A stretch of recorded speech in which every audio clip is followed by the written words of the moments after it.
Eliza felt the birthday banner slap her cheek like a damp emoji sticker, that tacky plastic kind a millennial mother sticks on a lunchbox to prove she still has whimsy left. 20 glitter blue letters spelling Happy 40 rattled in the Santa Ana wind swooping straight down Mulholland Drive, and with every gust, she tasted bits of foil confetti in her mouth. The banner had arrived this morning, courtesy of her own 2:07 a.m. insomnia spree on Amazon Prime. Same-day delivery is just serotonin with free shipping. Now it fluttered uselessly while Marcus, shoulders squared, iPhone tucked in the back pocket of raw denim jeans, blocked the doorway of their cream marble mansion, breathing through his nose like an officious bouncer who needed you gone before the next line of influencers arrived. "I need space," he said, voice crisp as a Google Calendar alert. "Event starting now." 3 words, no eye contact. A corporate-approved breakup line repackaged as self-care.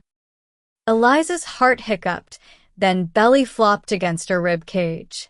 5 minutes ago, she'd been chasing fizzing champagne in the kitchen, playlist humming Destiny's Child Girl, planning an IG reel called #40flirtyfinanciallyfree. Now her palms were sweaty and her Samsonite spinner case clacked down the stone steps like an accusation every 2 inches. The Uber driver arrived before denial could finish buffering. White Toyota Corolla, lavender tree-shaped air freshener, lo-fi beats radio quietly looping inside. Eliza collapsed into the back seat, skin suddenly aware of every goosebump. The driver glanced through the rearview with that professional Uber empathy, enough to suggest big yikes, not enough for a lawsuit, and pulled away. The Whitmore estate shrank in the mirror. 2 ivory columns, 3 Tesla chargers, 0 husband remorse. She doom-scrolled to distract herself, thumb twitching like it owed rent money. Twitter spit back layoffs, climate doom, some crypto founder explaining rugged liquidity. Basically a Friday. Her group chat bad and bougie book club chimed. Happy B-Day, Queen. Pics, or it didn't happen.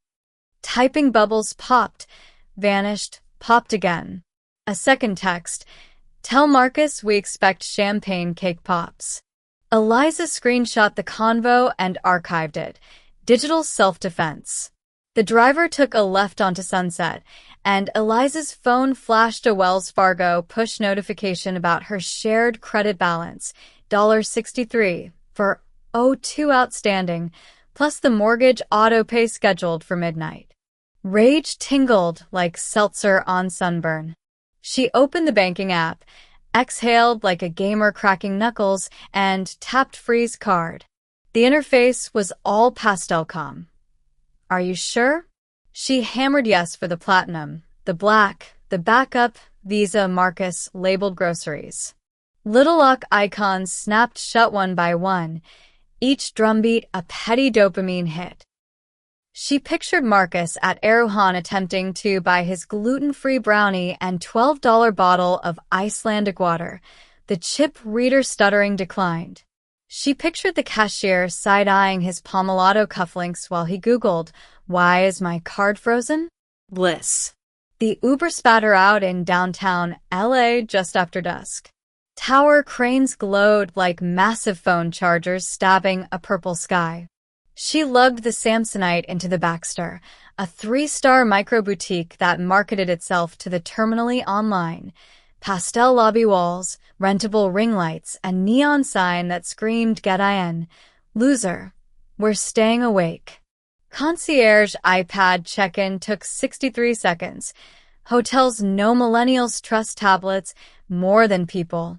She keyed into room 405, shoebox dimensions, recycled skateboard headboard, LED strip glowing millennial pink.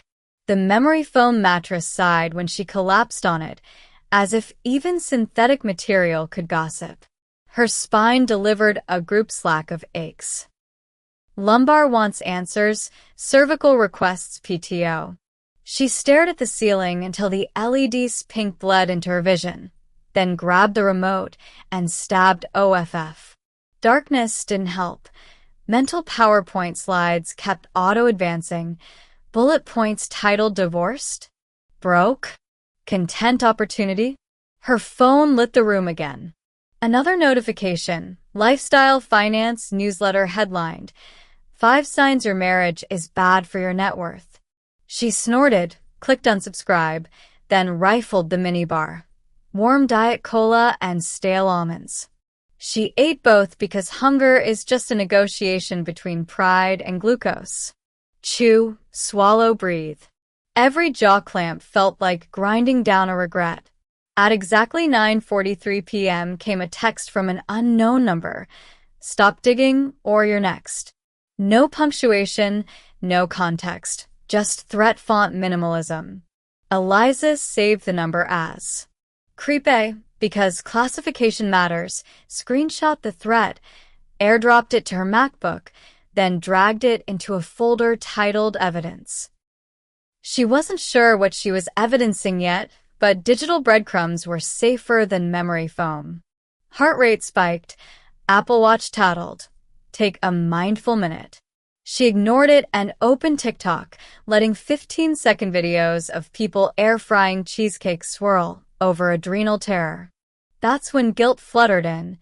Staff salaries, estate taxes, dog walker fees all tied to cards she'd iced. Collateral damage. She hovered over unfreeze debit for a full breath, then let the screen dim. Rage webbed around her thumb, sticky and persuasive. Once you prick it, you can't reverse the venom without losing the finger. Her mother's text vibrated next. Sweetheart. Dad, and I toasted you with rose. How's the party? Eliza typed, deleted, retyped, finally sent. Amazing. Love. Message TMRW. Lying by omission tasted like chapstick and emptiness. She tossed the phone aside and stood, joints crackling. Movement, any movement, felt like proof of existence. She padded to the window and slid it open, inhaling exhaust tangled with Chuo grease from a food truck below. LA street noise floated up. Skateboard wheels, drunk laughter, a homeless man freestyle rapping about Bitcoin. The soundtrack reminded her life kept happening even when hers hit pause. Her reflection in the glass startled her. Smeared mascara. Birthday tiara askew. Ponytail slumped. She looked like a meme about 2020. Weird vibes. You good? Body awareness flooded in. Tight ribcage. 2 hot cheeks. Throbbing feet from wearing platform Vans for fun. All day she'd been curating a highlight reel. Now her real body filed grievances. She FaceTimed Sam, best friend / crisis translator. No answer. Probably pulling a double shift at the hospital. Healthcare workers still the only ones not pretending remote fatigue equals trauma. Eliza dropped the phone on the bed, where it buzzed again. Instagram tag memory from 5 years ago. She and Marcus in Bali, coconut cocktails, hashtag couple goals. She pressed and held until delete forever, flashed, then tapped yes. Back at the minibar, she found a $14 bottle of rose labeled "This wine is your sign. Irony sells." She cracked it with the free corkscrew that doubled as brand activism, drank straight from the bottle. Warm, metallic. She toasted the ceiling. Happy 40. Girl, you've leveled up to side character energy. Her laugh rasped. Her shoulders finally slumped. Adrenaline downshifted, leaving her limbs pinging like cooling engine parts. She opened Notes app, started drafting a tweetstorm thread. When your hedge fund hubby evicts you on your B-day, freeze his cards like Elsa and sip the chaos. Hot take. Revenge is just financial literacy with mood lighting. But somewhere between bullet 3 and 4, exhaustion folded her in half. She closed Notes, saved drafts, texted Sam again, just a purple heart emoji, and powered the phone off. Back on the bed, She stretched starfish style, felt the LED glow pulse back on, motion sensor, of course. She didn't bother turning it off. Instead, she counted heartbeats, one for each credit card she'd frozen, one for each year she'd stuck around believing Marcus's calendar invites counted as affection, one for every notification still buzzing on his phone she no longer had to pretend didn't bother her. Sleep tiptoed closer. Half dreaming, she saw Marcus stabbing pins into an ATM that kept spitting his card back like gum. Saw the banner still flapping at the gate, scraping marble, until a gardener unplugged it and dumped it in the trash. Saw herself tomorrow morning, mascara washed off, eating room service eggs and reading think pieces about financial gaslighting. The picture lifted her lips into something not quite a smile, not quite a snarl. Maybe the life she'd curated all these years had been one long filtered story, and tonight she'd finally swiped left on it. Or maybe she'd just detonated the joint credit rating and would regret everything at sunrise. The thoughts settled somewhere between collarbone and stomach, unresolved, unsettling, alive. Eliza closed her eyes and let the LED wash over her in waves. Pink, blue, pink, each pass tinting the room a new version of possibility. Outside the window, the city gulped neon and spit out sirens. Inside, her frozen card revenge lurked like a pending firmware update, ready to install chaos system-wide. She whispered, "Here's to space," and the room didn't echo back, but for the first time all day the silence didn't feel like exile. It felt like a blank document waiting for text. By 11:04 a.m. the next day, Eliza was half cocooned in her hotel duvet, running a doom scroll marathon that tasted like battery acid and almond-flavored lip balm. Her phone screen was so bright it felt surgical. Twitter fed her a buffet of mini disasters. Crypto crash memes, celebrity breakup threads, a sponsored ad for mental health NFTs. Someone always finds a way to monetize panic. Her pupils had that pixel burn you get after watching too many TikTok day in my life vlogs in a row. Cheerful strangers making breakfast tacos while the planet quietly hemorrhaged. That's when the text arrived.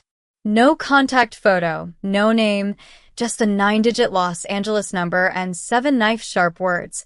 Stop digging or you're next. No period, because punctuation would soften it. For a second her chest seized, a glitch in her body's operating system. Then reflex kicked in, screenshot, saved to a new album titled Weird Threats, because classification is control. She tried *67 to call back. Deadline. She tried Google reverse lookup, no data. Even White Pages Premium wanted $9.99 for a shrug. Her heart thrummed like a kicked beehive. She opened notes and dictated a shaky observation. If someone threatens you before coffee, request hazard pay. The joke fell flat in the empty room. Notifications kept popping, spam email claiming your Amazon package is delayed, as if minor delays still mattered. She refreshed her Wells Fargo app. The freeze icons she'd dropped like grenades the night before were still locked, but now a red banner flashed high-risk activity. Call US. Beneath it, a pending charge attempt at 8:07 a.m., $14,230 at LA Private Car Club. Marcus, probably trying to rent his favorite Ferrari to soothe his wounded ego. Declined. A flicker of vindication warmed her sternum, then sputtered out. Rage's half-life was shorter than she imagined. Craving distance from the Baxter's claustrophobic LED glow, she threw on leggings and an oversized Billie Eilish hoodie, hair scraped into the world's angriest bun. In the elevator, she caught her reflection. Dark circle raccoon eyes, blush smudged like she'd been cry-contouring. Mood. Dumpster fire with Wi-Fi. She pinged a Lime scooter, Zipped 5 blocks to a Koreatown co-working space called Grid, all concrete walls, overpriced matcha, and motivational murals muttering, "Hustle harder," like a cult recruiter. A day pass cost $45. She paid anyway because sometimes you buy the illusion of productivity the way children buy cotton candy. Sugar, air, hope. Grid assigned her desk 17, across from a finance bro recording a vlog titled Passive Income Secrets and 2 NFT bros FaceTiming their dog, apparently named Ethereum. She booted her MacBook, fingers jittery, and built a digital corkboard inside Milanote. Columns labeled Marcus, threats, mystery email, balcony accident? She dragged in screenshots. The text, a Financial Times headline predicting Marcus's fund, could face liquidity constraints, and a leaked PDF forwarded by a burner Gmail, subject line, "For your eyes only." The PDF showed an email chain. A blackmailer demanding hush money, screenshots of Marcus's brokerage statements, and a cryptic mention of the balcony incident 2012. Eliza clicked through the chain with forensic hunger. One attachment, a grainy CCTV still of someone, not Marcus, wearing a hoodie outside a gated mansion. Metadata scrubbed. She zoomed in until pixels fuzzed like static. Her laptop fan whirred, heat soaking through the aluminum into her thighs. She felt sweat bead at the back of her knees, body awareness flaring like a low battery alert.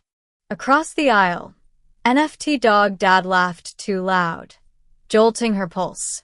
She slammed AirPods in and cued white noise called Airplane Cabins After Midnight. How millennials spy silence. Next, she ran a public records search on the balcony incident. The internet coughed up a 2012 local news blog. Property developer injured in balcony fall, police rule accident. Victim's name withheld. Comments section locked. She tried Wayback Machine, unearthed a timestamped screenshot with 2 lines, argument heard and no foul play. Curiosity throbbed behind her eyes, but also dread, a creeping nausea like elevator drop. Whoever texted me knows exactly how hard I'm digging. She cross-referenced Marcus's fund's address with registered LLCs and found a shell company called Silverbridge Logistics formed a month after the accident. The registered agent line read Whitmore, but the signature was blurred. Digital ink misaligned. Maybe forged. Power, money, lies. The pattern felt disgustingly predictable, like the 3-chord progression of every pop song on the radio. She tagged the finding possible cover-up in neon red font. Her phone buzzed again, a new email, no subject, single line. "I can see you." Her spine chilled. She jerked her gaze to the co-working space's security camera, a glossy black dome swiveling overhead. Could someone hack cafeteria CCTV? She minimized Windows, duct-typed, how to detect spyware on Mac, and downloaded Malwarebytes as if malware were the villain instead of, say, a human adversary creeping through her life. While it scanned, she debated packing up, but outside the glass walls the midday sun was molten. She felt safer inside collective hum and overpriced matcha than alone with her thoughts in a rideshare again. Slouching back, she tapped her Apple Watch, pulse 109. Too high. She cycled to a guided breathing mode. The screen told her to inhale for 5 seconds, hold, exhale for 7. She tried. Her ribcage felt zip-tied. Finally, lungs obeyed, and the watch rewarded her with a confetti animation because technology thinks biofeedback equals healing. Malwarebytes finished, no threats found. Lucky me. She reopened Twitter to search Marcus's name. The trending tab spit #WhitmoreFreeze, already a meme. Photoshops of Marcus's face on Disney's Elsa, subheading, "Let it go, your credit limit." Schadenfreude was the internet's native tongue.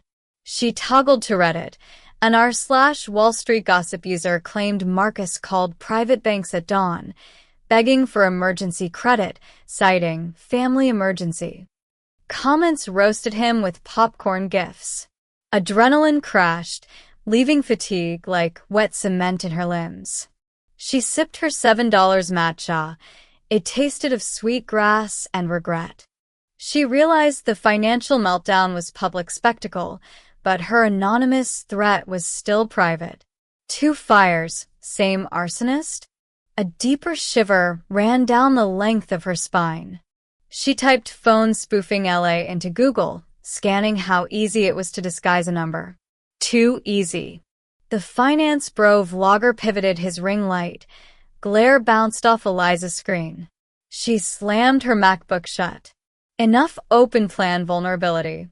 She stuffed everything into her tote, cheeks prickling, and headed for Grid's phone booths, tiny glass closets with IKEA stools, built for calls or breakdowns.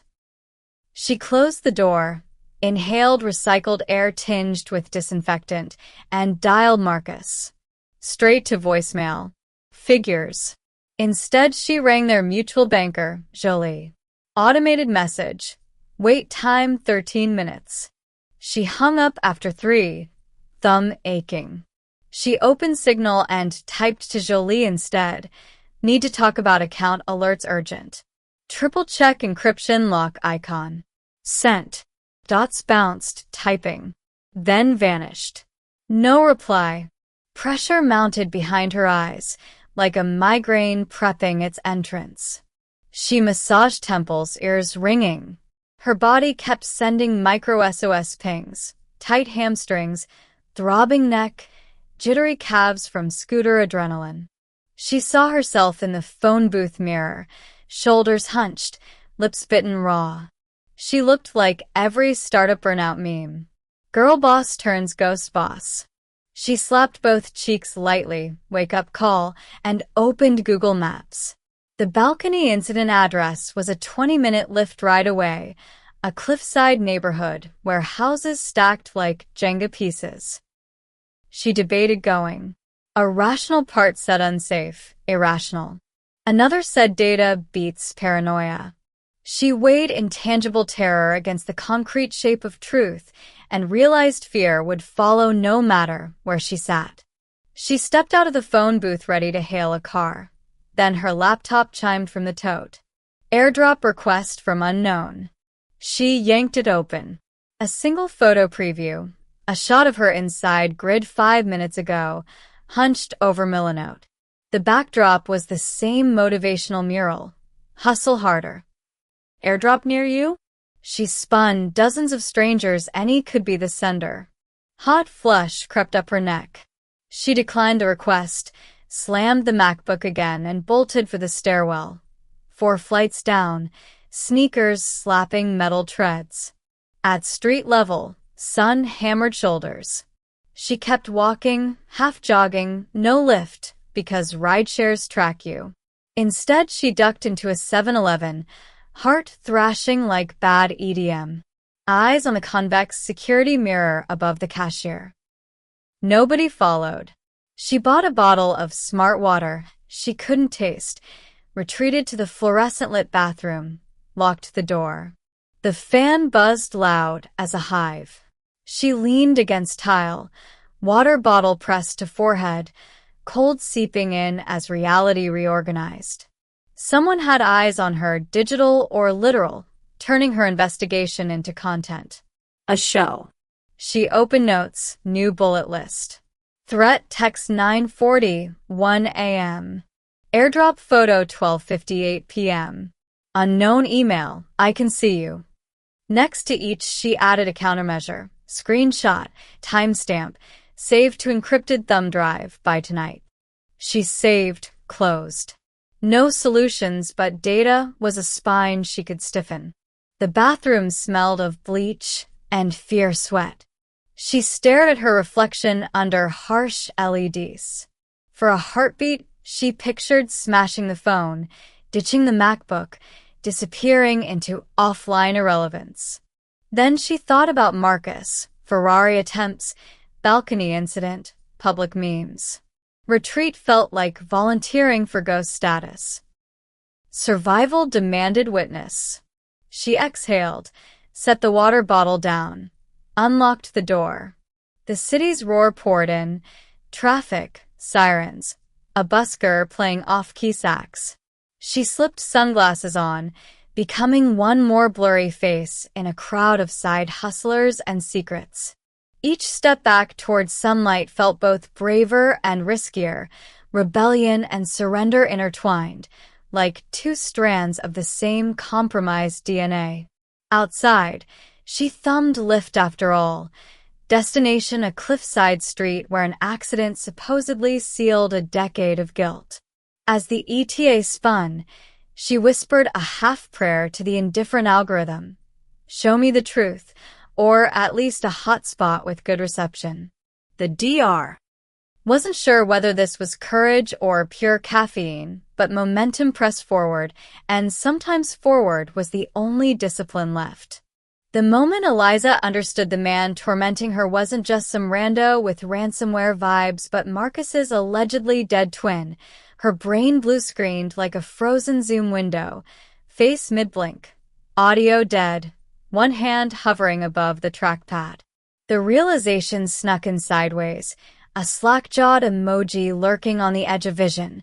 First a CCTV still on a true crime subreddit, all grayscale grain and timestamp blur, then a thumbnail headshot in an archived alumni newsletter. Finally, that razor-sharp click in her gut that said, "Oh God, it's him." Thomas Whitmore, body double, phantom shareholder. The myth Marcus swore had died after tumbling off some Catalina Island balcony back in their reckless 20s. And she, idiot heartbeat in designer heels, had kissed him in a Lyft Luxe Black last spring, saved his contact as T-Mobile Tuesday because inside joke, just quirky enough to dodge suspicion. Flashback flooded her bloodstream in GIF-length loops. Harvard Club Charity Gala. One of those invite-only nights where name tags are optional because the net worth scoreboard scrolls in everyone's eyes anyway. She'd wandered away from Marcus. Networking autopilot is lonely, toward the silent auction table when a stranger slid up beside her, laughing at a crystal decanter shaped like a rocket ship. Looks like Bezos and Elon had a baby, he'd whispered, breath tinged with spearmint and something darker.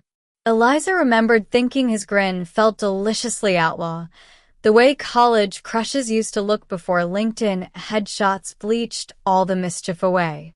She also remembered how the shoulder seams on his tux didn't quite sit right, like the suit was borrowed or stolen or conjured. Red flag? She'd called it a carnivalite, dangerous in theory, flattering in practice. He'd introduced himself as Tom Harrison, PR strategist mostly between gigs, spun a war story about an airline's in-flight Wi-Fi scandal, and ordered her an aviation because the color matched her earrings. Marcus hated gin. That alone felt subversive. One drink became two. Two became the Lyft ride downtown, windows fogging while LA blurred into neon watercolor. They'd landed at a rooftop bar, him tracing circles on her wrist while complaining about tech bros who outsource empathy. She told herself it was only conversation, the sinless precursor, but the memory of his fingertips still stamped heat between her shoulder blades. Now, in the antiseptic light of discovery, every saved DM looked like a smoking gun. She reopened Instagram, scrolled to the first message. Your laugh sounds like a good glitch. 14 hours after the gala, 2:17 a.m., delivered from an account with 0 posts and a profile pic of a wave emoji. She'd heart-reacted. Timestamped doom. A year of midnight memes, overshared Spotify playlists, secret hotel rooms complete with pseudonyms and burner Uber receipts, all waiting on her phone like landmines under carpet.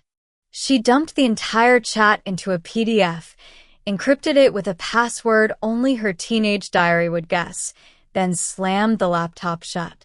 Her pulse hammered at her sternum as though her ribs were keyboard keys hammering back. What Have you done. Power dynamics clarified like cloudy broth suddenly clear. Thomas had studied her digital footprint the way predator drones study thermal signatures. He knew Marcus's credit limit, Eliza's therapy schedule, the exact tension point in her marriage where love thinned into habit. Seducing her wasn't romance. It was social engineering with tongue. He'd screenshot every sext, every half-nude photo, every "I feel so unseen" voice note, curated them into blackmail bombs aimed at both siblings, one forged of lust, the other of guilt. Guilt. That old unpaid invoice now demanding double interest. She pictured Marcus standing alone on that balcony back in 2012, the story he'd told in jittery fragments after too many bourbons, the fight over a shady import deal, Thomas lunging, Marcus shoving, the cheap railing cracking like brittle bone. Marcus swore Thomas died instantly. Police ruled accident. End of chapter. Except Thomas's scarred grin in the CCTV still said resurrection, not closure. All these years Marcus had carried the weight of what he thought was fratricide, funneling it into bigger mergers, longer work trips, those 3 a.m. pacing sessions Eliza pretended to sleep through. And Thomas, what had he carried? Medical bills, disfigurement, resentment aging like barrel-proof whiskey. Enough bitterness to mastermind a gambit in which Eliza, unsuspecting wife, became both Trojan horse and human shield. The precision of it made her skin crawl. That first gala invite, actually forwarded by Marcus's assistant, who'd found it on Thomas's burner domain, the pop-up ad she'd clicked leading to a dating quiz, coded by Thomas. Even the random grocery store encounter where Thomas accidentally dropped a jar of kimchi at her feet. He knew she was allergic to shellfish and would flee to the parking lot, flustered and receptive. Everything scripted.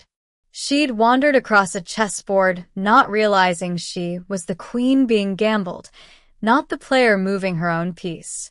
Body awareness hit like nausea. She felt every place Thomas's lips had touched, collarbone, hip bone, lower lip, and each spot prickled cold, as if memory itself were frostbiting her integrity. She pictured the look on Marcus's face if he ever saw those screenshots. Would the guilt that kept him up nights tilt into hate? Could a man hate and love in the same heartbeat? A sardonic corner of her mind answered, sure. Wall Street does it to the middle class daily. Outside Grid's floor-to-ceiling window, mid-afternoon sun slid behind smog, turning the skyline jaundiced. She watched cranes hover above half-finished luxury condos, ghost shells for crypto millionaires that might never materialize now that the market was tanking. Economic anxieties folded into her personal dread, origami cranes flapping inside her chest. She thought about her YouTube algorithm feeding her slow-living vlogs from Copenhagen while Los Angeles rent devoured half her soul. Meanwhile, 2 billionaire brothers, one presumed dead, one still flush, played out a private war, and she was the collateral hashtag. The laptop pinged. Another airdrop request. Twin Grin wanted to share a video. She didn't need to open it to know the contents. Probably her stepping into that lift last year, Thomas's reflection in the window, timestamp annotated with a smirking emoji. She declined, shut off Bluetooth, but the battery icon kept bleeding red, as if even the hardware felt compromised. Fight-flight toggled inside her like a broken fidget spinner. Run to Marcus and confess everything? Or keep sleuthing alone? Salvage leverage? She pictured Marcus's wary eyes after last night's eviction, eyes that still, even in cruelty, held some devastated tenderness. Then she pictured Thomas's half-healed scar hidden beneath his beard, the way he'd once whispered, "You deserve a secret just for you." Power, manipulation, desire. threads too tangled to cut without bleeding out. She stood, knees wobbling, and hustled to Grid's unisex bathroom, locked the door, pressed forehead to cool tile. Cool stuck, warm pulse racing beneath. She stared at herself in the mirror. Billie Eilish hoodie, leggings, posture of someone bracing for a tsunami.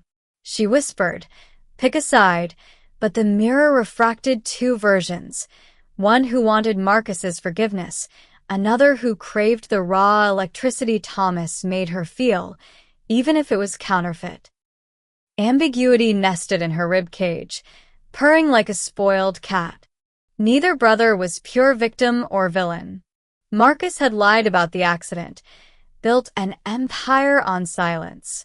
Thomas had weaponized survival into cruelty, but maybe cruelty felt like the only language left to a man who thought his own flesh and blood tried to kill him.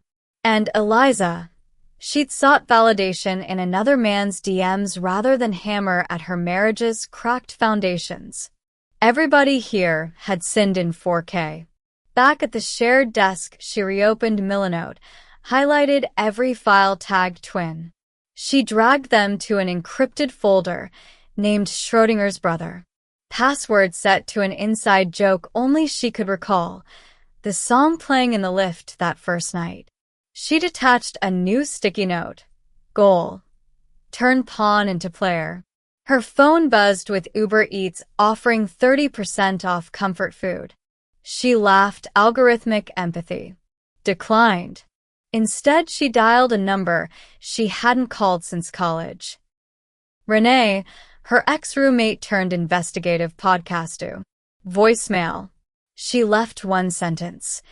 "If I hand you the craziest twins and blackmail story in LA history, can you keep me alive long enough to air it?" Hung up. No certainty it was the right move, but at least it was a move she chose, not one scripted by either Whitmore. Outside the window, dusk painted the city bruised plum. Neon signs flickered awake. Somewhere below, traffic honked as if cheering indecision.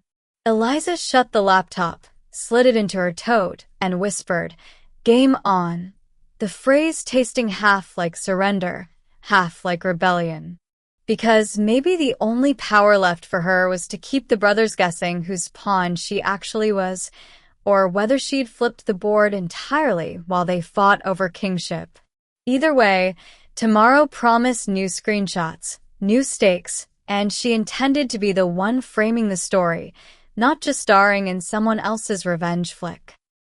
Eliza stepped off the rideshare and onto a block of gentrified apocalypse. Arts district lofts stacked like shipping containers, graffiti murals half whitewashed by landlords, a vegan taco truck pumping trap remixes through Bluetooth speakers.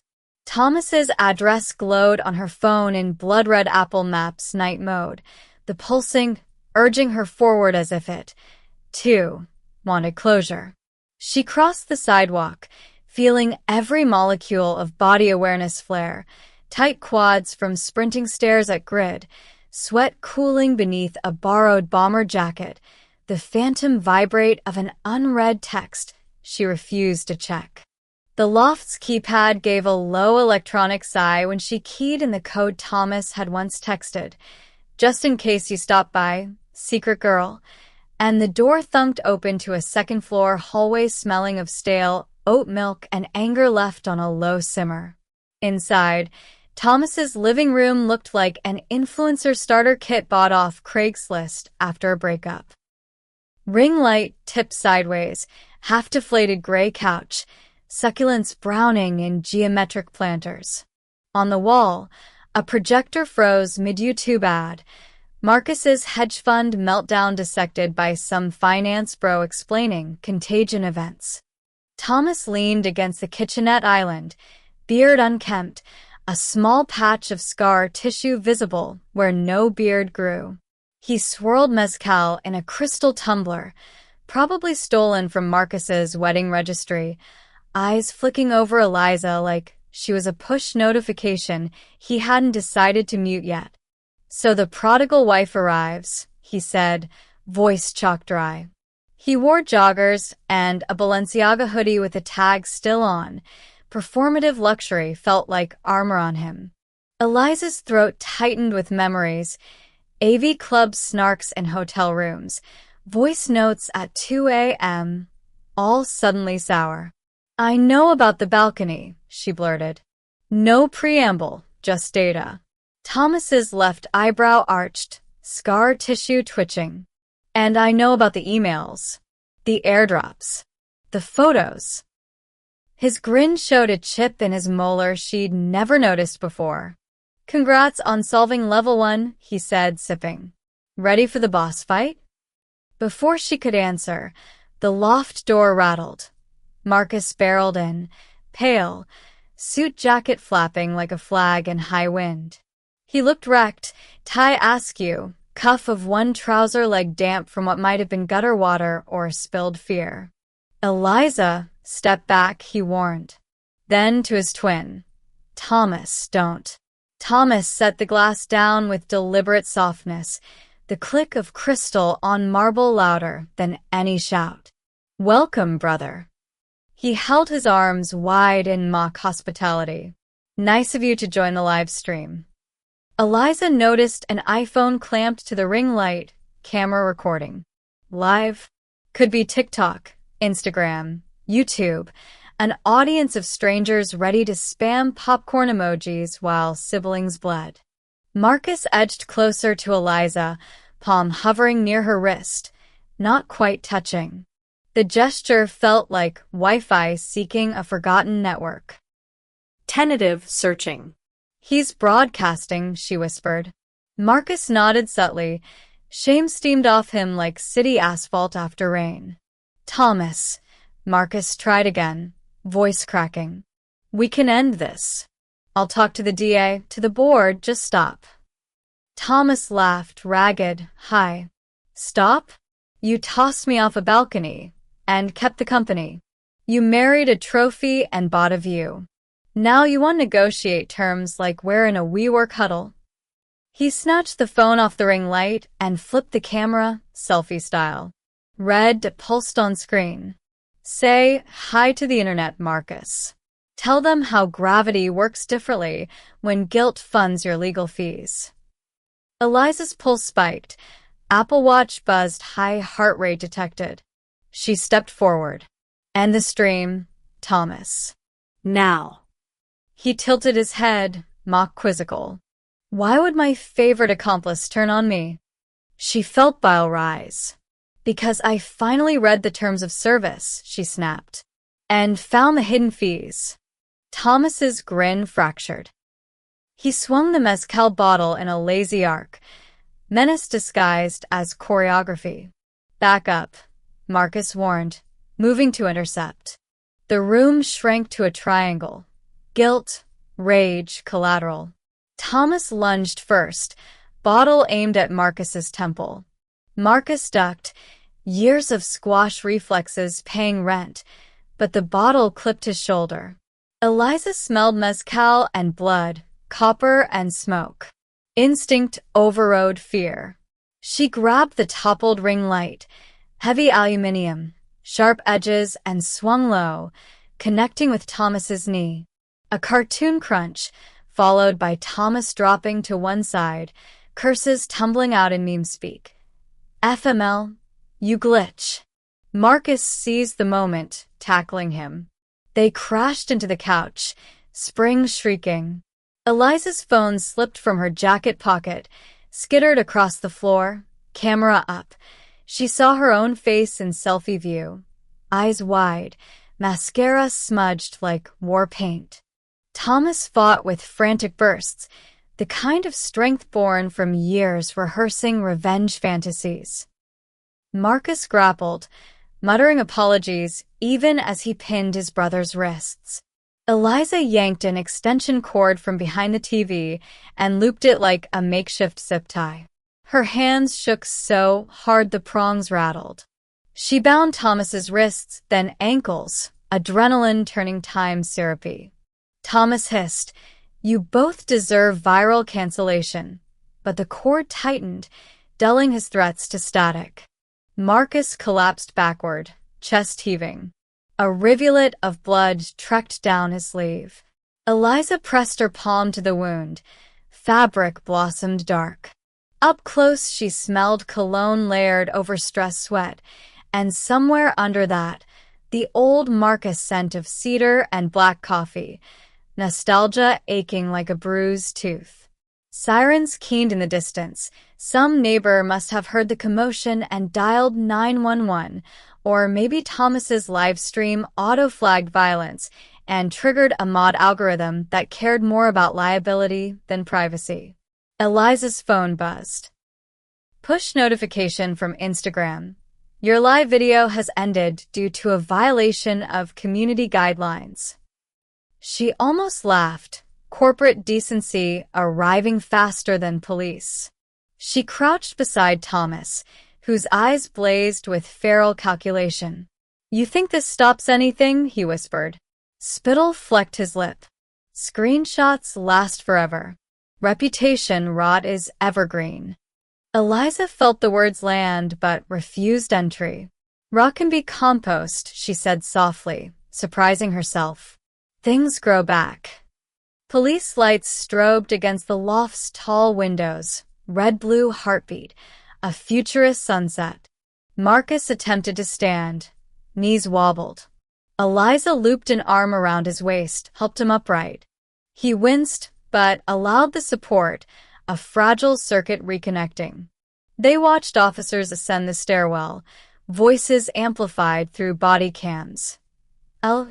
Make yourselves visible."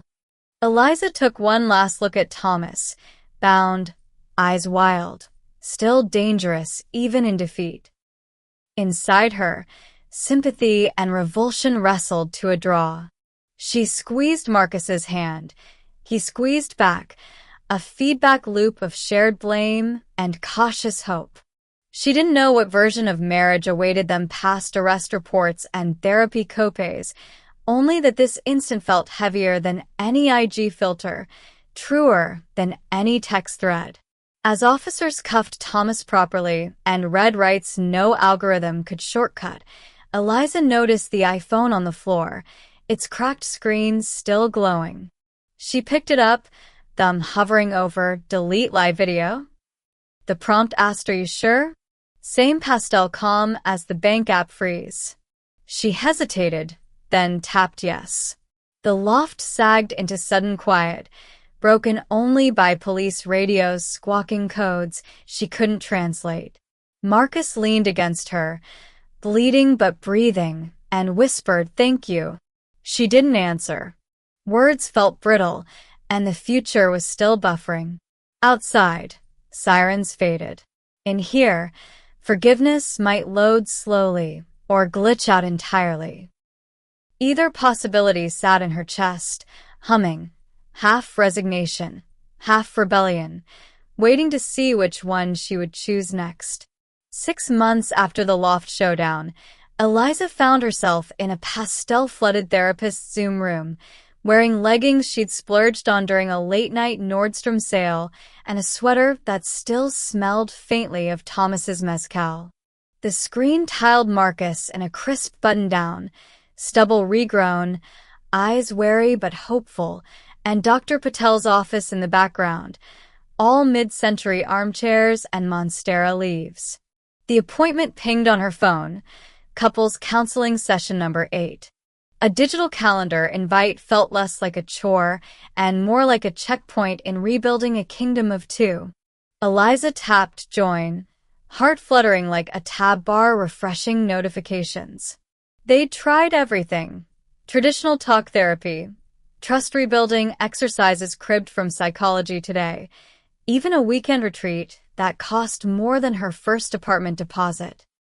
Marcus, who once considered therapy a luxury line item, now carried a gratitude in his chest that made him lean forward whenever Dr. Patel said, "Tell me about a win this week." Eliza had one. She'd left group texts called Recovery Wives open without archiving them, a sign she was letting support in rather than silencing it. That, to her, felt revolutionary. They talked through the original fault line, Thomas's betrayal and Marcus's decades-old balcony accident, but also the smaller fissures, the silent treatment after a bad quarter, the way Marcus would cancel leftover date nights for work fires. Eliza confessed her affair with Tom Harrison, no filter, her voice breaking as she described the thrill of being seen by someone who didn't know her bills or brand partnerships. Marcus listened, shoulders still, breathing in through pursed lips, reminding her that guilt and grief needed separate containers. Mid-session, he even said, "I'm sorry I didn't see you slipping away," and she felt a tear trace a line of relief down her cheek. Post-therapy, they'd started tiny rituals, a shared Spotify playlist called Fresh Starts where each Monday they'd add one song that captured the week's mood. Sylvan Esso, Mitski, Janelle Monáe. Sometimes Marcus would pick Wait It Out by Imogen Heap. Sometimes Eliza chose Stay High by Brittany Howard. Listening became a language. At home, they enacted slow mornings, avocado toast without checking emails, side-by-side journaling in matching moleskine notebooks, hers scrawled with S crept back. Marcus noticed tension in Eliza's shoulders before arguments, offered foot rubs. Eliza noticed twitchy jaw ticks during Marcus's market stress, suggested breathing apps. 9 weeks ago, they downsized from the Baxter-inspired loft to a Silver Lake Craftsman, 2 bedrooms, 1 mismatched IKEA shelf, lots of mid-century tchotchkes found at estate sales. The mortgage autopay stung like a shot of espresso, but pride was a luxury they'd agreed to surrender. She found solace building a home with imperfect bricks rather than maintaining someone else's marble fantasy. Neighbors were artists, baristas, startup coders, people who texted in group chats about sexting through encrypted apps and bartering graphic design work for homemade kombucha. That anchored her better than any chandelier ever had. Eliza began freelance consulting for a boutique PR firm, pitching crisis management strategies she'd learned the hard way. She taught millennials how to own their mistakes on LinkedIn, how to frame vulnerability as value prop. Irony dripped from her sessions. The girl once gaslit by a twin pretending to be her husband now coached brands on authentic storytelling. Paychecks rolled in fluctuating patterns. Her highest invoice, $7,200, and lowest, $400, both felt like personal growth milestones. Economic anxiety still lurked. Monthly expenses gnawed at her margins, but she no longer equated net worth with self-worth. Marcus returned to work, but not at the relentless pace that had hollowed him out. He negotiated a no-email weekends clause, stunned board members until they relented. That first Saturday off, he and Eliza thumbed through flea market vinyl crates, found Fleetwood Mac's Rumors for $10, and danced in the living room under a string of Edison bulbs. Eliza caught his eye mid-spin. Something in his stance, open chest, relaxed shoulders, felt like home again. She let the record skip. Nobody cared. Their families noticed the change, too. Marcus's mother mentioned over FaceTime how his laugh no longer sounded like an echoed cell ring. Eliza's dad teased her about journaling in cursive instead of texting voice notes.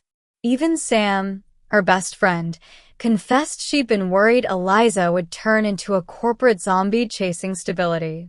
Instead, Eliza had become a curator of moments, pop-up dinners with friends, midnight bike rides chasing sunrise, impromptu candlelit bathtub soaks with cough drop bouquet. With each small victory, the weight of that midnight eviction and every digital threat felt more like chapters archived than the full story. Yet trust remained tentatively tethered. Marcus still checked his wallet reflexively when she said, "Let me pick up the check," and Eliza sometimes caught herself doom-scrolling market news when she heard sirens outside. They both understood that trauma rewrote neural paths, and healing was daily work, not a one-off suture. Then came yesterday, her 41st birthday. No banner this time, just a handwritten note perched on a marble cafe table at their corner bistro. It read, "To the woman who froze my world so I could find my heart. Happy birthday." She looked up to find Marcus sliding into the booth with 2 coffee cups, oat milk cappuccino and matcha latte, foam art hearts on both. Her throat squeezed at the gesture's simplicity. He'd chosen her preferred cafe instead of a gilded penthouse. He placed a navy blue box on the table. Inside, no ring, just a stainless steel key with an engraved date, May 3rd, 2025. "Our lease starts then," he said. "A fresh start." She bit her lip, adrenaline and anticipation roiling through veins used to market surges. She pulled the key from its velvet nest and felt the cool metal. Promise, not promise ring. Commitment, not contract. They walked home under apricot dusk, the Silver Lake hills glowing like a bedtime story. Streetlights flickered on. A neighbor's dog barked at a passing scooter. Eliza slipped her hand into Marcus's. His grip was a question mark chasing a period. Uncertain punctuation in a story they both still wrote. That night, she stood at their new kitchen island, unfinished wood, exposed bulbs, and toasted with cheap Prosecco. To us, to trust in progress, to love that isn't perfect but is ours. She took a sip and let the bubbles sit on her tongue like embers, sharp, fleeting, alive. Outside the window, LA pulsed. Traffic drones, distant sirens, a community of lives streaming in real time. Somewhere someone was doom-scrolling threats. But here, in a reclaimed space of their own making, ambiguity didn't paralyze, it propelled. Eliza whispered into the dark, "Here's to the next chapter. May we keep choosing forward." The apartment held its breath. Then the fridge clicked, the faucet dripped, the cityscape flickered. Renewal was not a climax, but an ongoing composition, unfinished, restless, and theirs.